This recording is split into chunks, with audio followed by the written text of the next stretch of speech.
Welcome, Call Report Live. Lance, take over. I can't talk.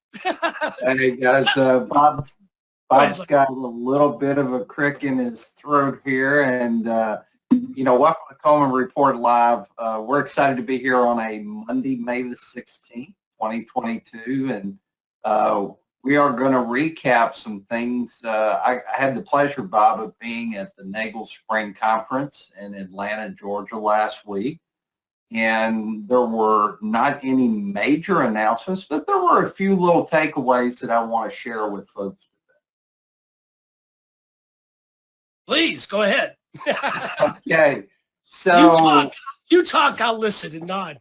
So I'll just go over one. In discussion with some people at SBA, we were talking about PPP loans where the borrower is submitted for forgiveness, and SBA came back in their infinite wisdom and said, we deny your forgiveness application. Or SBA comes back and says, we feel like you made an improper calculation on the loan amount, so we are going to only forgive a certain percentage of that loan. And of course, we provide that information to the borrower and they throw their hands up and say, no, that's garbage. We want to appeal.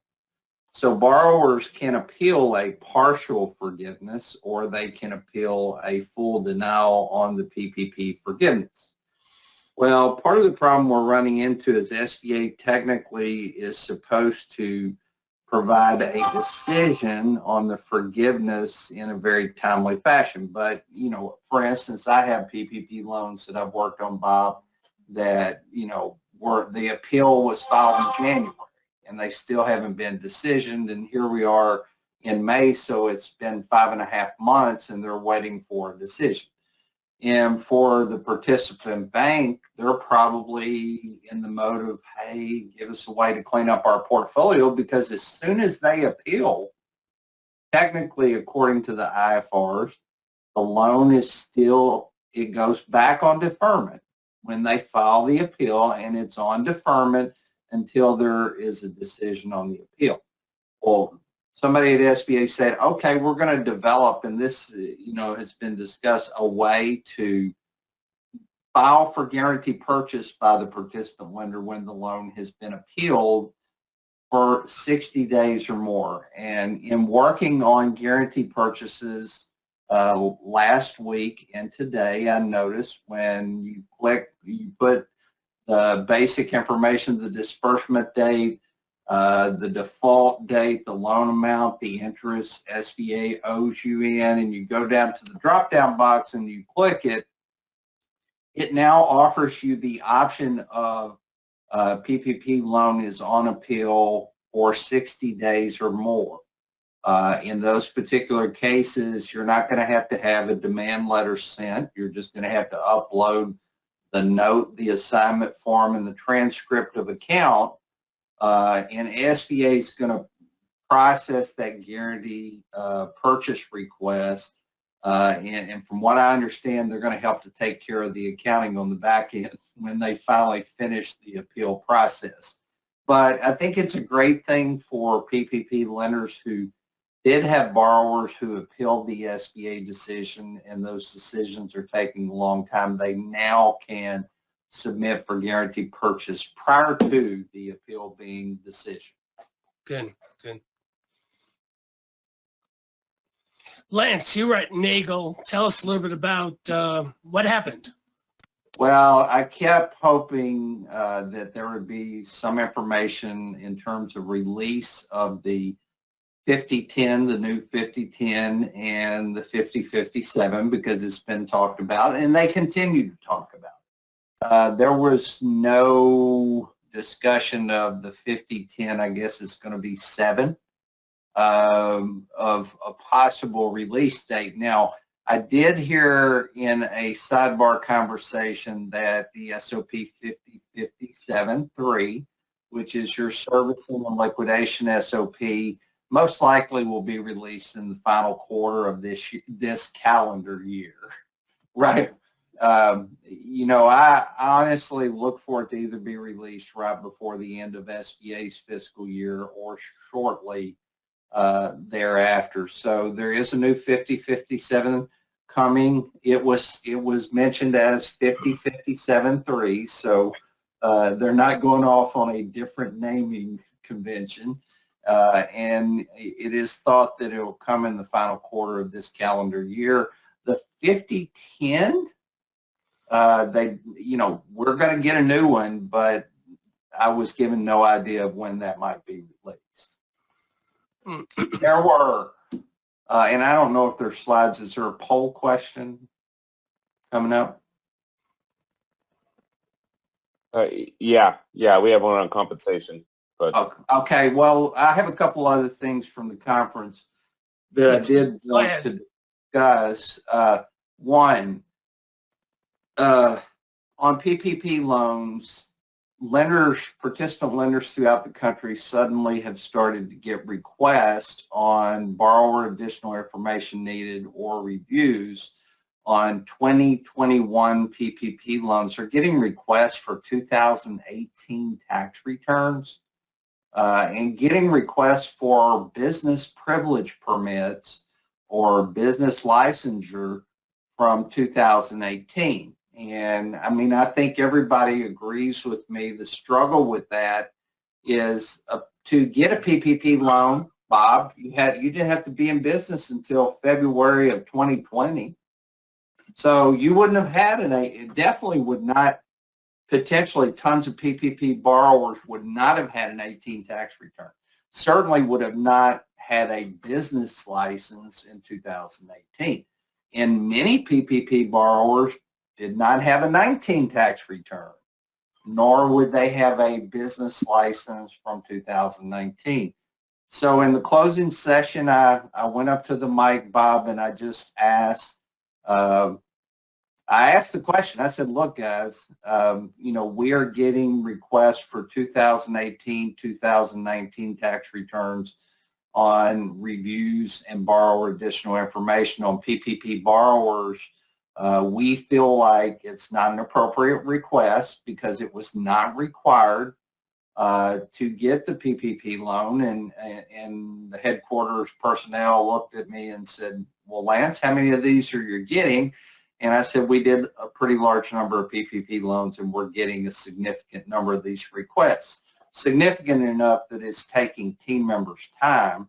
And the response from SBA headquarters staff was they were not aware that this was going on. And I made them aware, and hopefully, and I understand, Bob, they probably have pegged some of these as potentially fraudulent, and they may be asking, and there is some language in the IFR that basically gives SBA the levity to ask for virtually anything.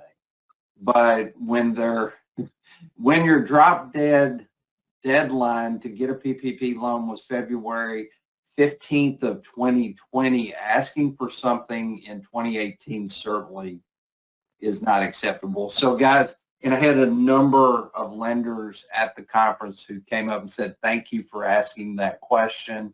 We're all very curious because, Bob, I've got a couple of team members that spend quite a bit of time calling borrowers and saying, can you give me your 2018 business license? Can you give me your 18 tax return? And the answer is always no. So anyway, that is another thing that was brought up. Final thing that was brought up, we've talked about this quite a bit.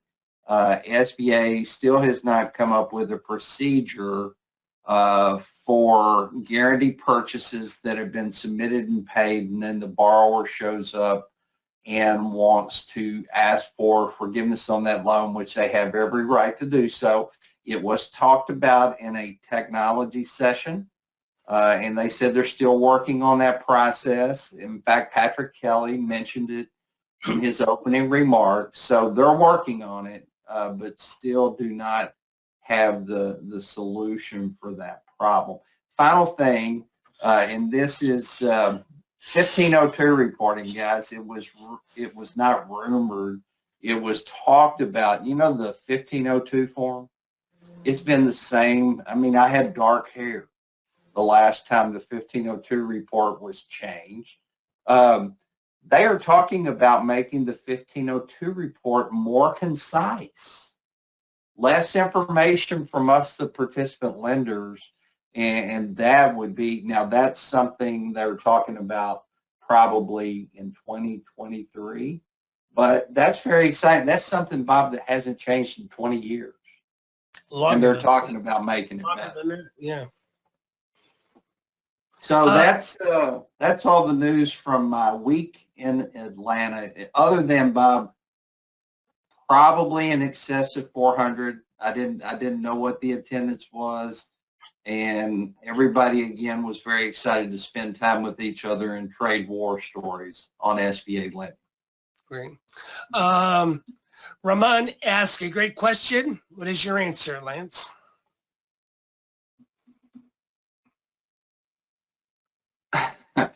My answer is probably not what I'd say. Send me an email, but yeah, let me get you a SBA contact. But I would say this: on any very gray area questions on the SOP, Robin, just send an email to me, and if I'm pretty confident about the answer, I will share it with you. If I don't know, I'll find somebody for you to talk to, okay?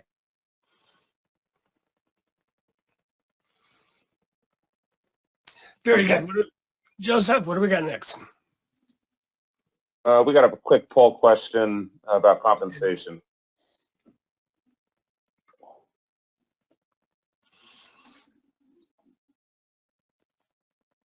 So SBA lender compensation in 2021 increased, decreased, or remained the same? Yeah, absolutely.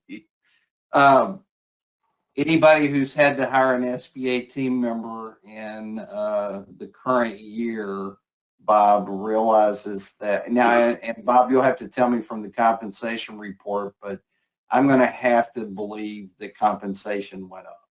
Yeah, double digits. Pretty much overall, it all went up. Well, Bob, yeah, I had several conversations with participant lender, SBA department managers, SBA department leads, and they all had the same message. It's harder to find good, competent SBA people, and when you do find them, you have to be able to react very quickly, and compensation is, in fact, quite a bit higher than it was in previous years. Very good. Lance, I'm done. Yeah. Got a webinar on Wednesday, guys. I'm excited to be back in the saddle. I was very excited to be at NAGGL, Bob, but I'm a creature of habit, and I love my Monday and Friday Coleman report shows with a webinar in the middle of the week and then normal work wrapped around that. So I was a little out of kilter. So on Wednesday of this week, we're going to get back in the groove. We're going to talk about SBA loan closing and some of the things to pay attention to in order to properly close your SBA loan. So we're going to look at 10 pitfalls in an SBA loan closing. I certainly would encourage you all to get somebody signed up for this. Very good. Go ahead and also, guys, let's go back to that. You need your hard copy SOP. Bob and Joe and Mike have gotten, and Delaney, they've gotten the SOP available to you. It's on Amazon, correct, Bob? Yes. So get your hard copy. Nothing like being able to hold my favorite book in your hands. Yeah, it's on Amazon, Amazon Prime, free shipping. So that's it. Well, very good. Lance, why don't you take us home, because I'm Well, yes, hopefully I'll be better soon. Hey, thank you for joining us Monday. Hopefully on Friday, Bob will be feeling a little better and have his voice back. for Fraud Friday. Make sure and join us on that day. And for those of you who want to, on Wednesday, we have the closing training. Guys, thank you for joining us for Coleman Report Live and supporting America's Main Street, one entrepreneur at a time. Thank you.